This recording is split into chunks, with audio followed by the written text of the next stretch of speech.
หลายเนาะใกล้เนาะบ่ได้ไปหูดข้าวบ่มื้อนี้ไปบ่อ๋อฉันได้ไปเลยเนาะพูดฟาดลงนี้เลยเนาะสบายเนาะว้ายสุ่งลงตารางโลดอันนี้เป็นเฮิร์นหางแล้ว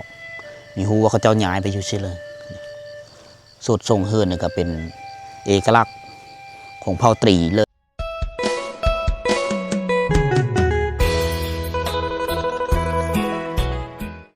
ทักทายสบายดีพ่อแม่พี่น้องสบายดี FC ทุกท่านที่กำลังติดตามแล้วครับสมเด้อมื้อนี้คอยมาที่บ้านวังพางเมืองบุรพาแขวงขมูลทุกคนเลย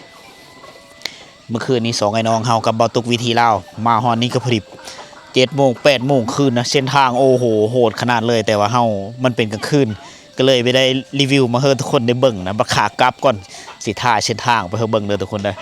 บ้านวังพางเป็นบ้านนึงที่นอนอยู่ในกลางหุบเขานะอ้อมหอบเลยหมู่300เป็นภูผาอ้อมหอบนะก็เป็นบ้านของชนเผ่าตรีมีวัดเด้อเพราะว่าบ้านนี้เขาเจ้าซื้อถือผีทุกคนเลยอาชีพหลักก็แม่นเฮ็ดให้ปุเขานะมีหน้าอยู่บางเล็กน้อยบางครอบครัวเท่านั้นซึ่งเป็นวิถีชีวิตที่ดังเดิมนะตั้งอยู่ในเพียงแต่7 หลังคาเฮือนทุกคนนะเป็นบ้านน้อยๆตั้งอยู่กลางป่ากลางดงนะเส้นทางเข้ามาแต่เมืองนี่ก็ไกลพอสมควรนะ เอามาครับชมบรรยากาศยามเช้าๆนำกันทุกคนเพราะฤดูกาลนี้ก็คือฤดูกาลที่กำลังหูดข้าวไหนะกำลังตำข้าวอยู่ตำข้าวแล้วก็เกลือหมูเกลือเป็ดเกลือไก่หมูเขาเจ้าก็หลายเลยงูพี่ได้ทางนี้นี่จะเป็นนั้นทางจะเป็นเคาะหมูเคาะไก่เจ้าโอ้หมูเห็ดเป็ดไก่หลาย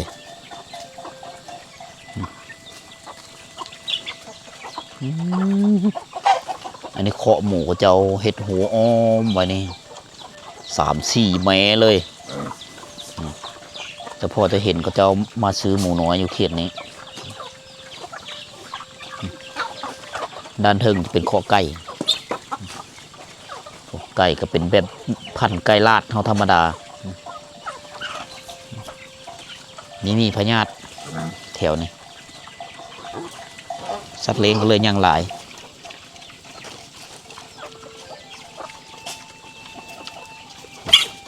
โอ้โหอันนี้คือวิถีชีวิตแบบเรียบง่ายทุกคนเลี้ยงสัตว์เลี้ยงหมูนี่เป็นสัตว์เลี้ยงที่สำคัญเพราะว่าพี่น้องเผ่ารู้เขาในซื้อถือผีเวลาจับเห็ดหีดเห็ดคองประเพณีต่างๆเขาจะมีหมูกับไก่นี้จากนั้นแต่ละเฮือนเขาจะเลี้ยงนอกจากนั้นกับเวลาแคะคนมาจากต่างถิ่นต่างแดนมานอนพักอยู่เฮือนก็จะซื้ออาหารการกินจากสัตว์เลี้ยงเขาแหละไปแต่งยูโคกินสู้ญาติพี่น้องกินทุกคนเลยเอาอันนี้ก็เป็นธนาคารอีกอันนึงของชาวบ้านเขาอยู่นี่จะมีน้ำห้วยเด้ออยู่นี่ห้วยเกาะเขาเอิญบ้านเฮาก็เอิญว่าเสียเกาะแหละหลายตกเชื่อไม่นำเสียบางเฮงอยู่เทศบาลเมืองเซปนโอ้มีเฮิร์นบูฮานหลายหลังแถวนี้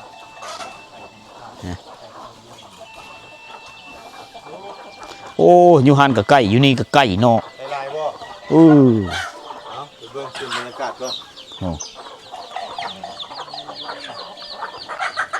เกิดเป็ดเกิดไก่แซ่บหลายเนาะไก่เนาะบ่ได้ไปหูดข้าวบ่มื้อนี้ไปบ่อ๋อฉันได้ไปเลยเนาะเป็นตะสะอ่อนทุกคนเลยเขาเจ้าเฮ็ดเคาะไก่อยู่กองตารางเลยได้ไก่นี้มีแต่ไก่ลาดทั้งนั้นเลยอย่างมื้อเสาร์มันเขาจะเอาข้าวไหแหละมาว่านให้มันกินนะเอาข้าวไหมาว่านให้มันกินบางคนกับปุมันต้นกระต่ำมันต้นมาเฮิมมันกินน้ำสัตว์เลี้ยงหลายหินหลายทุกคน หินครบหินกินมาต่อหมู่บ้านอันนี้เขาเจ้ามก เขาเจ้าก็มีการปลูกไม้มาไม้กินมะโดยเฉพาะก็คือมะลำไยมะมีพี่น้องเผ่าบรูเนี่ยนิยมปลูกมะมีหลายเพราะว่ามะมีเป็นมะไม้กินมะประเภทหนึ่งที่เขาเจ้าเอามาต้มมาแกงเป็นอาหารการกินในช่วงที่เฮาหาอยู่หากินไม่ได้ฉะนั้นเขาเจ้าการนิยมปลูกทางนั้นคือกกมะมีทั้งนั้นเลย7 หลังคาเฮือนเป็นบ้านหลังน้อยๆเป็นบ้านของสาวดาลี่บ้านสาวแสงจันทร์สีนวลแต่ว่าเมื่อนี้นี่มีเห็นเขาเจ้าได้ เข้ามาบ้านวังพางปีนี้นี่มีเห็นสาวแสงจันทร์สีนวลดาลี่สีนวลแสงจันทร์นะไปแล้วเดินทางเข้าสู่เทศบาลเมืองล่ะไปสู่เมืองใหญ่ไปหาเงินหาค่ำทุกคนเลยไปหาเงินเพื่อพ่อเพื่อแม่เนี่ยจูนเจือครอบครัวเขาเจ้าก็ได้อยู่แถวนี้มันก็มีไร่ฮับนะ มีผู้เจ้าว่าหาเงินเพื่อพ่อเพียงแต่เฮ็ดให้เฮ็ดหน้าแถวนี้ก็เลยไร่ฮับมันก็ต่ำเขาเจ้าก็มีเหือมีแห้งยังหันยังมั่งเขาเจ้ากับพุทธละเดินทางเข้าสู่ตัวเมืองหินครบทุกคนเลยหินกิน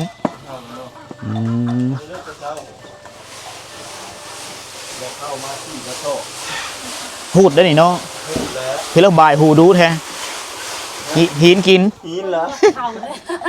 เชื่อชะงันเนาะโอ้ยชะงันเยอะ โอ้โง่ควายหลายเด้อ่านด้วยชะงันครัวหินกินหลายเจ้าลึงแล้วเจ้าเนาะบ่เป็นหยังแต่ค่อยรถมาไม่แล้วมันเฮ็ดตลอดเลยนี่ปาบอันตะบัดจ้าเนี่ยฮะจ้าเต้โอ้ยจ้าเต้บ่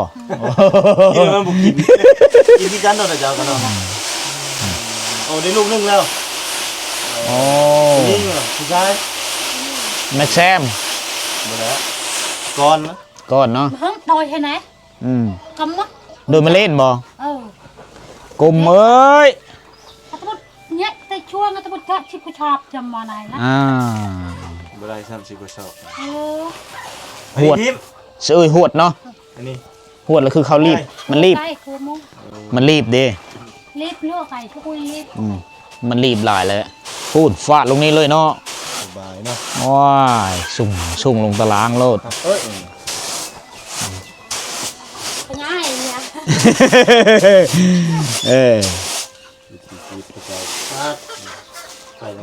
ไฟโซลาเซลล์ได้ไฟโอ้ใต้ไฟแสงตะเวนเนาะอันนี้นี่มันเข้าจำนวน1กระสอบที่เขาจะมาใส่อันนี้เขาจะบริเออร์ในกระดงนี่อันนั้นทุ่งดงอะไรเนี่ยวิ่งตัวน้อยเลยตัววิ่งตัวใหญ่เลยดงอันนั้นเขาเอิ้นกระดงฟัดอันนี้กระดงตะเขาดงอันนั้นตัววิ่งพัดเขาเนาะนายเป็ดดองเป็ดเตียงไงภาษาเขาเอิ้นกระดงฟัดอันนั้นแม่นายตัววิ่งอุ้มตัววิ่งอุ้มนายจะท่องดงไหนตัววิ่งอุ้มแปลว่ากระดงฟัดเข้าโอ้ผู้มันต้นผู้มันต้นน้ำเกลือหมูเนาะอ๋อบุรีขายเนาะทางนี้เนาะมีแต่ขายบ่ได้ปลูกคนต้นขายต้นขายจะได้เนาะคันนี้แต่ว่าต้องเอาออกไปขายอยู่พุ่น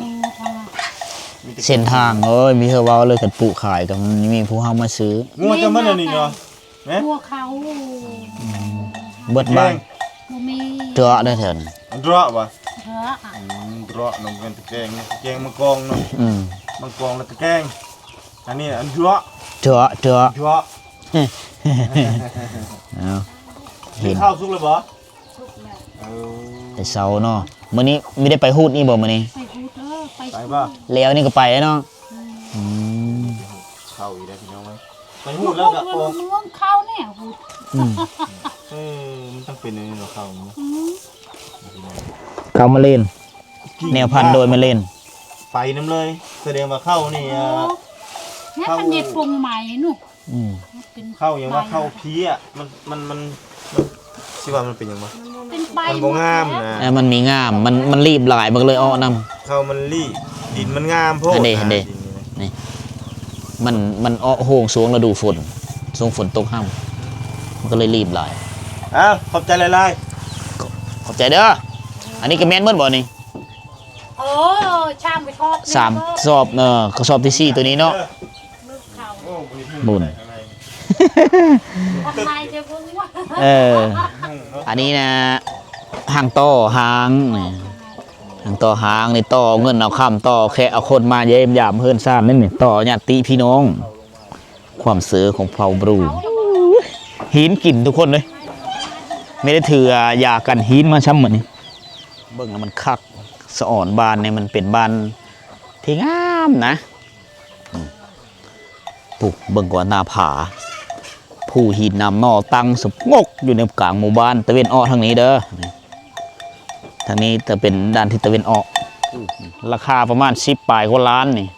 ตัวเดียวนี่ตัวเถิกเบิกเยอะเลยนี่ก่อนเซาตั้งสุคูอยู่ได้แล้ว10 ปลายล้านนี่เนาะหมู่เห็นไผมาซื้อเนาะพอค้ากับมามีฮอดมันไก่เป็นบ้านหมู่บ้านลึกลับบ้านผู้คนน้อยที่สุดที่จะหามาฮอดหมู่บ้านเขตนี้การไปการมากะนี่แหละเส้นทางเขาในเมืองคือแบบนี้ได้เอาเฮามาเบิ่งเซเกาะเด้อเขินมาห้วยเกาะเขินเดอะเกาะแง่มแรงมันก็จะลงอาบน้ำอยู่นี้เซเกาะนี่ยูพีมันจะน้อยนะจะไหลผ่านเมืองบุรพาไปแล้วก็ตกเสมอผ่านเมืองวิระบุรีแม่น้ำตัวนี้แล้วก็ไหลไปเสือตกเสือแม่น้ำเซบังเหงอยู่ที่บ้านสอนมีไส้เมืองเซโปนแขวงสวรรณเขตอยู่ภูมันจะใหญ่นะคล้ายๆคือเซบังเหงพอละสัตว์เลี้ยงไปสิพาทุกคนย่างเลาะไปผูกไปได้ทุกคนไปให้ไปโซนแล้วยำมันเว้นมีคอยอยู่นะหมู่บ้าน7 หลังคาเมื่อนี้ไม่ได้ยินเสียงตับเข้ามันเจ้าไปเพราะว่าฤดูกาลนี่คือไปให้ไปหูดเข้าเพื่อท่านฤดูกาลไปแต่ดึกแน่ทุกคนนี่อันนี้มุ่งใบตองคอเราเข้าก็เจ้าได้เนี่ยอยู่ในเนี่ยเขาเจ้าจะสารกระตาดเห็ดมนแล้วก็เอาเข้ามาแล้วก็ตาแห้งมาแล้วก็จะไปเทาะไว้อยู่ที่เทิงนี้หลังจากหูดมาในตาก่อนได้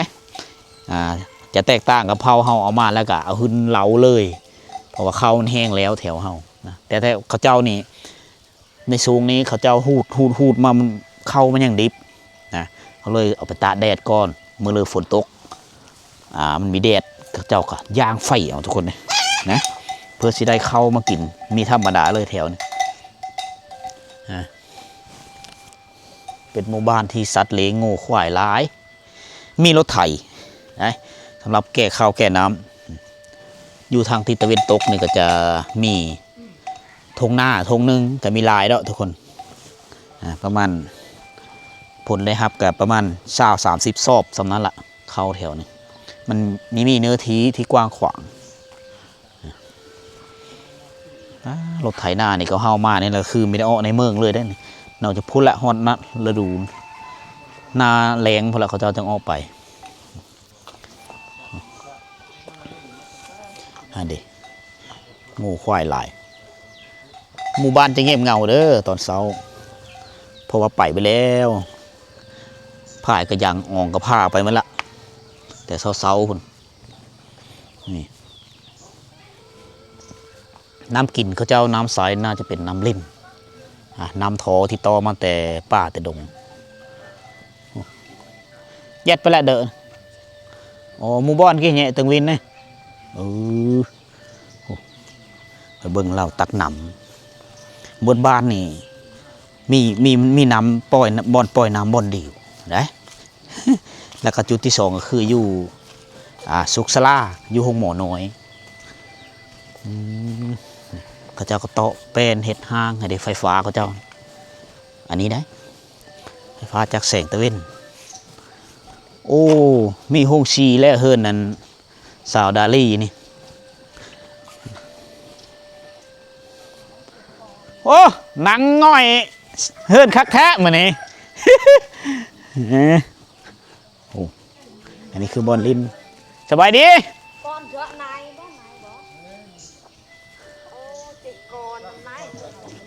ได้รู้เลยเนาะช่วยได้แต่เอาเรื่องมันจะก่อนนะมันกันเมื่อไหร่มันคือตุงูทึกงูทึก อ้อยลืมปี อ่ะ อันจากอกพวงเลยดีอ้อยจากอกพวงเลยงงเนี่ยมองแต่ไกล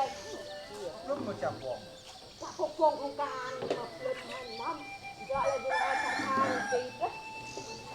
เด็กผู้ใดกระเปิกตำเข้าเขาอยู่พุ่น มีละครึ่งจากอกพวงมี อ๋อ จากเยอะจากอกพวงมีก็ มีหงสีได้หงสีเนี่ยจะเป็นจักรปั้นเนาะจักรขนาดน้อยน่าจะเป็นน้ำมันแอดชั่งนะคน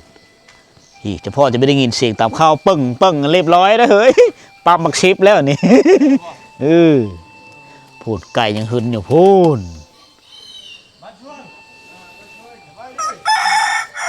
นั่นพวกเคาะหมูนั่นนี่ แล้วบ่หุงข้าว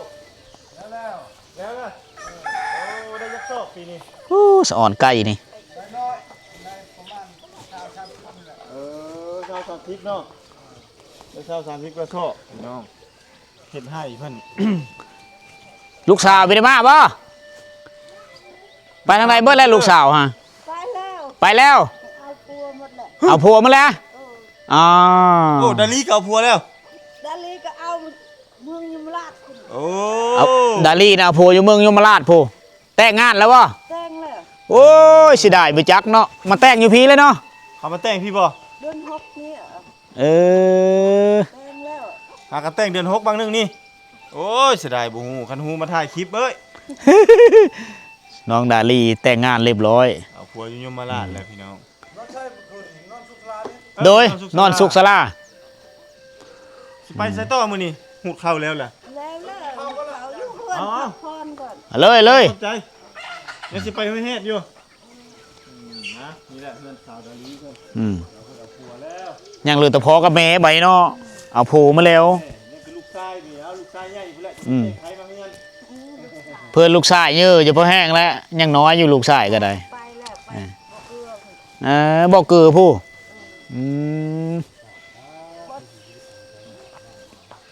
ผู้มุงใบบุญใบตองคอหลังคาเหินก็เจ้าโอ้ฮีทหลายกับปานนั้นทุกคน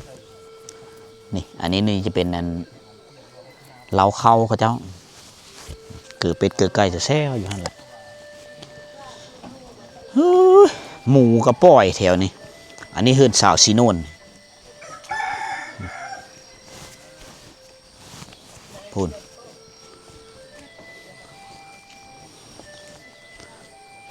นี่หมูก็คล้ายๆคือกันกับหมูป่าเลยนี่สีสันแถวนี้มันเป็นลักษณะหูปหางหมูซบสียาวๆคล้ายๆคือหมูป่า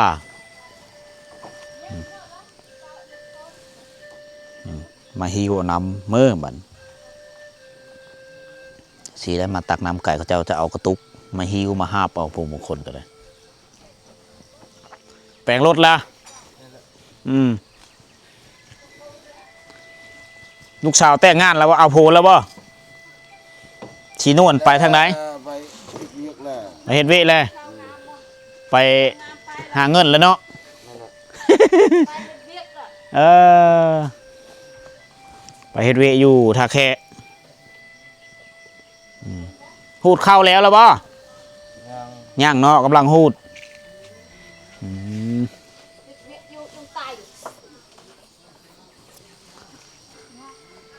เอาเกียมอองกระผ้าอองกระยังไปแล้วบาดนะโอ้คักเนาะเสน็จไหมเนาะ ต้องรัว มันเป็นเพอ ดิวมันซ้ำดิวแล้ว ดิวขาด ทางขาดทางมัน สิเลยเบิ่ง นี่เบิ่งนี่ เบิ่ง มัน อ๋อมีรอดแล้วนี่นี่ ทำมัน ขาดเลย มันก็ทำคอนหมดเลยนี่ มันย่านเด้นี่ต้องได้เฮาหารแล้วไปหงมันจะไปหงหมอแล้วนี่ได้อยู่คอยขี่ไปผู้เดียวซ้อนกันในมรอด พี่ก็บ่รอดทางนี้โอ้ ทางนี้มันทางโหด แล้วกัน ไปหูดเข้าแล้วนี่ เออ อ๋อพูดเอากระสอบเอาไปเลยเสื้อถุงไป ชัดได้ โอ้ลูก เจ้ากงเป็ดมันเอาไว้ป่ะ อยู่เขตนี้มีหมู่บ้านอยู่สามบ้านมีบ้านบางพางแล้วก็บ้านกุแล้วก็บ้านห้วยแฮดแล้วก็เพิ่นก็มาตั้งสุขศาลาหรือห้องหมอน้อยไว้อยู่นี่เพื่อบริการคนเจ็บคนไข้อยู่ในหมู่บ้านนี้แล้วก็มีแพทย์ประจำอยู่ผู้หนึงอยู่นี่ทุกคนเอ้ยนำเพิ่นก็ปล่อยมานี่ละนำระบบนำโอ้เขามักธรรมชาติทุกคนเลยธรรมชาตินี่เต็มไปด้วยป่าไม้ที่อุดมสมบูรณ์สัตว์ป่าหลายได้ยินเสียงนกเขาหันกุ๊กกูกุ๊กกูแพทย์สุขศาลาแพทย์นี่ก็มีหอพักอยู่2 หลังแล้วก็มีบ่อนนั้นเอ็ดเวของแพทย์เพิ่นหลังหนึงนี่ทางไอ้นี่ออกไปหายไปหน้าเขาพูดอายน้ำหม้ออายโฟนควันตัวมาแต่พูดเลย นี่ไปใช้ไปให้อยู่วะ ไปให้เอ้ย เข้าไปกับไพ่ไปกับลูกป่ะลูกข้าวป่ะไก่ป่ะ เยืองเลยเนาะ เยิงนึกแล้ว พวกเอาไปชนพุ่ม แล้วให้แล้วเงียบแล้ว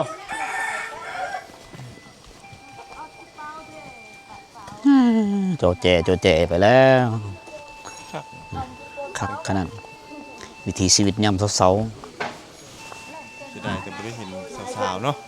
สาวไปเมื่อไรนะมีผู้สาวได้บาทในบ้านนี่ โอ้เอาเป่าได้นี่เนาะ เอาเป่าเฮอเดียวแล้วเฮ็ดโอ้ไปแล้ว มือมันชี้อยู่พี่เป่าไปก้อนแล้ว อ่ะบ้าคือเชือกต้อง ลูกสาวเพิ่นไปเฮ็ดเวะอยู่บ่อเกือเพิ่น ไอ้บอกเกลือนเนาะลูกสาวเนาะนั่งยังก็ สีนวลโอ้ได้เรียบร้อยแล้วเขาเนาะได้จากชอบปีนี้ โอ้ยน้อยเลยจ้ะเนี่ย ปีนี้น้อยเนาะโอ้ เอาปีบางปีก็ได้หลาย บ่คือเฮ็ดหน้าเฮ็ดให้ ปีลุดก็ลุดแท้ปีได้ก็ได้ บ่คือเฮ็ดหน้าเนาะเฮ็ดหน้าเพิ่นเนื้อที่มันคงที่ หน้ามันคือพี่ โอ้สัตว์อริกร่วงเลยนี่ อีกร่วง อริกร่วงคือหมูป่าหมูเจ้านี่รูปร่างลักษณะคล้ายๆคือกันกับหมูป่านี่ศพเสียยาวนี่ถ้าว่าไปเจออยู่ในป่าในดงนะเขาว่าหมูป่าได้นี่เฮิมบ่รุยนะไปอริกร่วงอ่ะนะ2 4ลูกมันนี่4ตัวบางตัวนี่เนาะตัวคือหมูเทิก มีแต่ตัวผู้หมดเลย มีตัวผู้หมดนี่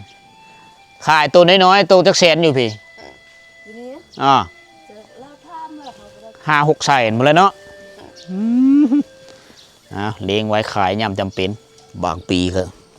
ขาเจ้าก็เฮ็ดให้ตามภูยนะนี่ภูยหลังบ้านนี่โอ้ก็ยามมื้อเช้าแสงตะเวนซองใสออกมาคักได้โหอันนี้คือห่างเกลือหมูนี่เอามาอยู่บ้านเนาะบ้านนานี่จะได้เห็นห่างเกลือหมูนี่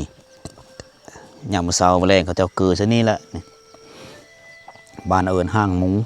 ภาษาบรูเขาเอิ้นตะปวงอลีกนี่ได้ก็เป็นบ้านที่มีธรรมศาสตร์งามอยู่คงเขตนี่ทุกคนโอ้ทางหลังก็มีตะพูเป็นบ่อนทำมาหากินบ่อนเสาะเอาเครื่องป่าของดงมากินทุกคนจะเป็นหวายบ่เป็นกกเต่ายอดเต่ายอดเคืองเป็นกระเหาะนกหนูไปหายิ่งมากินเป็นพอได้เลี้ยงปะเลี้ยงท้องจูนเจือครอบคู่อาหารการกินนะก็ยังหลายแถวนี้อันนี้กำลังเฮ็ดเฮินใหม่ได้นี่พวกเพิ่นตัดเอาไม้จากธรรมศาสตร์วัตถุดิบจากธรรมศาสตร์มาเสาฝังเพิ่นปลูกแปลงเอาไม้เสานี่ฝังไว้หลายปีแล้วมุงหลังคาไม้น่าจะบางเธอก็เฮ็ดเล้าเข้านี่แน่นอนต้องเป็นเล้าเข้าละเอาใบตองคอสะอ่อนแต่อันแนวมุงจะเป็นใบตองคอมัดเอาเลยได้ทุกคนนะจะไม่ได้ใช้เล็กตะปูไม่ได้ใช้บุล่องหั่นอีเอาหวายมามัดเลยหวายจากป่าจากดงโ โอ้อยู่ยามแรงมันก็เย็นเย็นยามเดือน4เดือน5นี่เสียงนกฮ้องแซวเฮามาได้เห็นการดำรงชีวิตของเขาเจ้านี่เขาเจ้าเพิงธรรมศาสตร์เป็นหลักนะการหาอยู่หากินปูป่าหอยแถวนี้เขตเขาเจ้าไปการเขตตะโอดในยามค่ำคืนนะมาเป็นอาหารได้บางคนก็ไปเอาเก็บหอยตามห้วยนี่แหละทุกคน มันก็เป็นหาอยู่หากินง่ายนะแถวนี้มันคนมันน้อยป่ามันหลายอันนี้น่าจะมีคนอยู่แล้วเขาน่าจะยกย้ายไปอยู่บนไม้เฮินกะสุดโทรมไปนะตามกาลเวลาของมันอันนี้เป็นเฮินหางแล้วมีฮูว่าเขาเจ้าย้ายไปอยู่เฉยเลยสุดทรงเฮินนี่ก็เป็นเอกลักษณ์ของเผ่าตรีเลยนี่ละเฮินของเผ่าตรีในยุคโบราณทุกคนนะสืบทอดกันมาอยู่เฮ็ดกันในยุคปัจจุบันก็แบบนี้แหละโดยตัดเอาไม้เอาเตาะตัดเอาไม้พุ่งไม้พางไม้กลมไม้เล่นล่ำจากป่าจากดงมาแนวมุ่งนึงกับใบตองคอโรเลียแต่จากธรรมศาสตร์โดยไม่ได้เสียงบประมาณเสียแต่เวลาที่เฮาไปตัดพาลุพาเมไปตัดเอาหลังจากหูดเขาไฮแล้วเฮ็ดไฮเร็วแล้วเขาเจ้ากับไปตัดไม้ตัดเตาะมาเฮ็ดเฮินหอพอได้อยู่3 ฮอด 3-4 ปีเลยมันผุพังมันก็เฮ็ดไหมทุกคนนี่คือเฮินของเผ่าตรีเด้ออันนี้คือบ้านวังพาง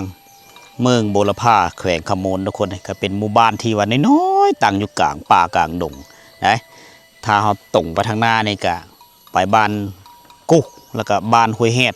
ทางหน้าไปนี้ยังอี2หมู่บ้านเท่านั้นเส้นทางเส้นนี้จะไปสุดอยู่ที่บ้านห้วยเฮ็ดนะแล้วก็มีชุดทุกคนยังมีโค้งพูดละแต่ช่วงหน้าฝนนี่เส้นทางเส้นนี้ไปฮอดได้แต่บ้านห้วยเฮ็ดนี่แหละนะยังมีบ้านปะเกิดแล้วก็ลัดไปเสือบ้านหรือบ้านบาล่างแล้วก็ลัดไปเสือจะนู่นพอได้หามแม่น้ำเซบังไฟอันนี้คือ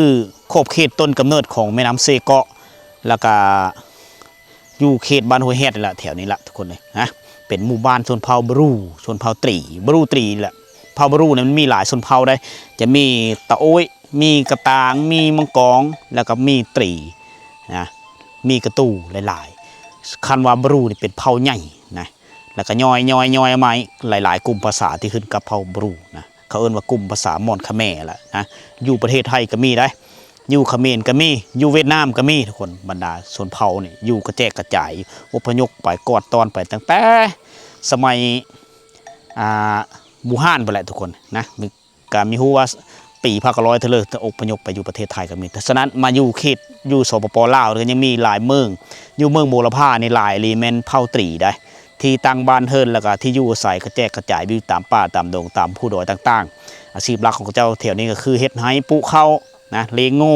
เห็นไหมคือทุกคนได้เห็นวิธียามเช้าในมื้อนี้อยู่ที่บ้านบางพางเฮาก็ได้เห็นการดำรงชีวิตแบบดังเดิมนะสำหรับวิดีโอนี้ก็มีเพื่อหลายทุกคนเลยเป็นบ้านหมู่บ้านลึกลับก็ว่าแมนเส้นทางเข้ามาโหดถ้าว่าเพลือเยอะเข้ามานี่ต้องมา2 คนเด้อถ้ามาผู้นึงนี่อาจจะมีรอดเพราะว่านำห้วยนี่โอ้เกือบเพลงแอวเฮาต้องได้หามรถเมื่อคืนนี้บัดตอนเดินทางกลับพวกเฮาสิรีวิวเส้นทางกันเบิ่งวันนี้พวกเฮาสิได้ไปหมู่บ้านต่อไปสำหรับวิดีโอนี้ขอโจ๊ะซ้ำนี้ทุกคนเลยขอมกขอบเจอทุกคนที่ได้เข้ามาติดตามรับชมเด้อ